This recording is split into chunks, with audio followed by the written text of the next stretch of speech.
முதல்ல மேஷராசிக்கான பலன். நான் இந்த நிகழ்ச்சிக்கு வந்து உச்ச குரு அப்படிங்கிறதுனால எனக்கு கிடைச்ச மிகப்பெரிய பாக்கியமாகும், இந்த தந்தி டிவி நேயர்களுக்கு கிடைச்ச மிகப்பெரிய பாக்கியமாகவும் அந்த பலன்கள் சொல்லும்போது பரிகாரம் சொல்ல போகிறேன்.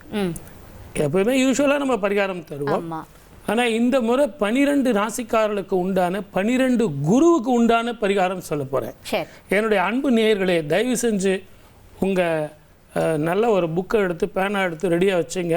நான் சொல்கிற ஒவ்வொரு ராசிக்கும் இந்த நிகழ்ச்சியில் பொது பலன் சொன்னால் கூட இந்த பலன் செஞ்சு பரிகாரம் செஞ்சு இன்னும் சுப பலனை நீங்கள் நிறைய பெற்றுக்கொள்ள வேண்டும் என்ற நல்ல ஒரு எண்ணத்தில் முதல்ல மேஷராசி போயிடலாமா? போயிடலாம் சார். மேஷராசிக்கு இந்த ஆண்டு ரொம்ப சூப்பர் பலனாக இருக்கும். 7.5 சனியாக இருந்தாலும் உங்களுக்கு குரு வந்து இடமாற்றத்தையும் தொழில் மாற்றத்தையும் வருமான மாற்றத்தையும் அதிக வருமானத்தையும் கடனையும் தீர்க்கக்கூடியது. இவங்கெல்லாம் ரொம்ப பயந்துக்கிட்டே இருக்காங்க. சார் 7.5 சனி சார், கொஞ்சம் பார்த்து சொல்லுங்கள்.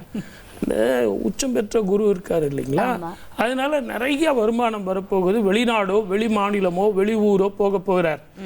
இவ்வளவு இருந்தாலும் நான் ஒரு எளிமையான பரிகாரம் சொல்கிறேன்.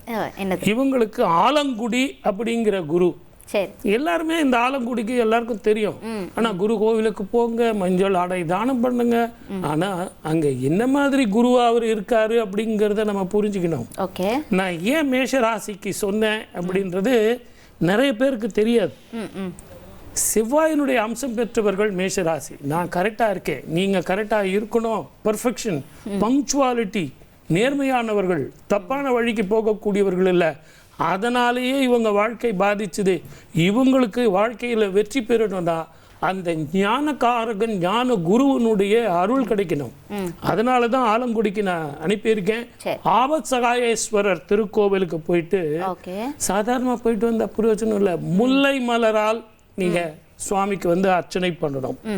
குரு நீச்சம் பெற்றவர்கள், அவங்களுடைய மகாதிசை நடப்பவர்கள், குரு திசை 4வது திசையாக நடப்பவர்கள், குரு உச்சம் பெற்றவர்கள், அவங்கெல்லாம் போயிட்டு வர்றது நல்லது. இந்த பரிகாரத்தை வந்து நாடி ஜோதிடத்தில் சொல்லப்பட்டிருக்கு. ஆகவே நம்பிக்கையோட நீங்க ஆபத் சகாயேஸ்வரர் திருக்கோவிலுக்கு போயிட்டு வந்தீங்கன்னா இங்கே ஞான குருவாக இருக்கக்கூடிய குரு ஞானத்தை தருவார். ஞானம் வந்தால் என்ன கிடைக்கும்? நல்ல வேலை கிடைக்கும். வேலை வந்தால் என்ன கிடைக்கும்? வருமானம் பெறும். நல்ல கெட்டி மேளம் கொட்டும், குழந்தை பாக்கியம் கிட்டும். இப்படி ஒன்னோட ஒன்று ரிலேட்டடாக இருக்கிறதுனால தயவுசெய்து என்னுடைய அன்பு தந்தி டிவி நேயர்களே, ஞான குருவை போய் எங்கே பார்க்குறீங்க? ஆலங்குடியில் போய் பார்க்குறீங்க. ஆலங்குடியானை அப்படி போய் பார்த்தீங்கன்னா ஜெயம், வெற்றி உங்கள் பக்கம். வாழ்க வளமுடன். All the best.